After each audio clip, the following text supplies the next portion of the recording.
Hi everybody, it's Tatiana, and today I am doing a book review of Incarceron by Catherine Fisher. I read this as an audiobook, and it's a story basically of three characters. You have the prison, which is Incarceron, which is this self-maintaining prison system that is not just made up of prison cells, but it's made up of forest, metal forest.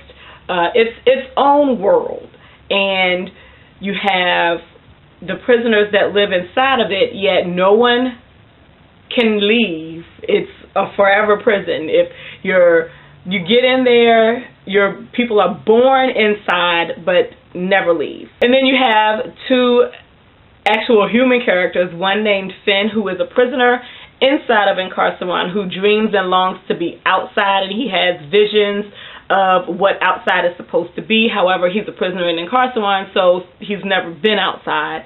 And then you have Claudia, who is the daughter of the warden of Incarceron, who lives outside yet is caught up in the mystery of what Incarceron is because she's never been told. And she's also a queen or a princess who has been put up and betrothed to this insufferable, annoying prince that she really doesn't want to marry. And Claudia and Finn find a way of meeting each other from inside and outside, and things ensue. Overall, the novel was pretty good. There were parts of it that I did not particularly care for. It dragged on, I think, longer than it needed to, although some of the information that was given in there were like 36 chapters in this book, or 35 chapters in this book, and I was ready for the story to be over at 28, 25. So, along with Finn, you have some other characters. You have his blood brother, who is really this underhanded character, but he is whole hog all about Finn. You have Gildis, a character named Gildis, who is a sapien or sapienti, which is teacher. And then with Claudia, you have Claudia herself, her father, who is the warden of Incarceron, and her sapien. And there are legends in Incarceron of people possibly getting out, but no one knowing how it's done. This was my problem with the book. If it's supposed to be a prison, most of the time people go to prison because they have done something wrong. And this prison is centuries old. It's not something that was just created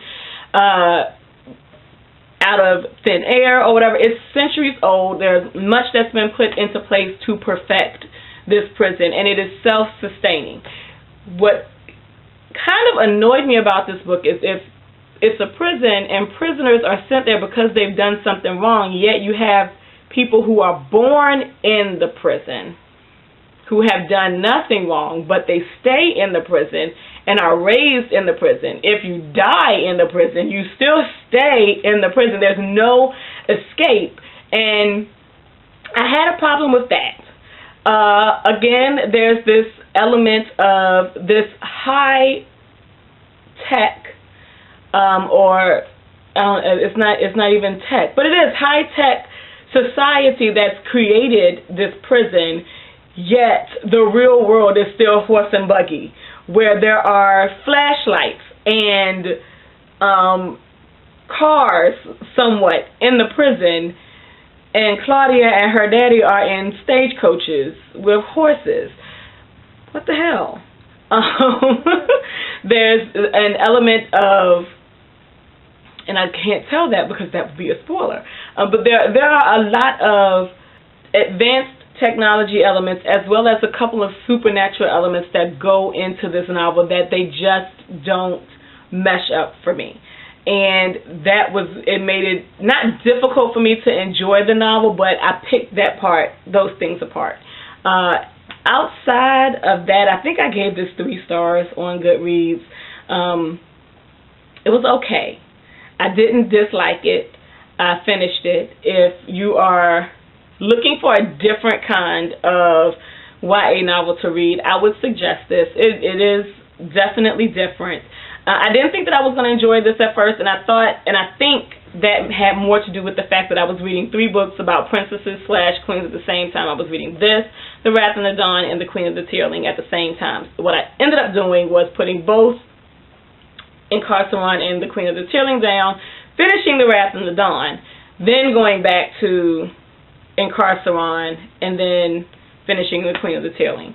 So, yeah, I gave it 3 stars. There's not much more that I have to say about the novel. There are quite a few plot surprises, not oh my goodness surprises, but things that take place in the plot, and some of them you can predict what the surprise is supposed to be. Other ones, it's a little more convoluted than what you think the answer is.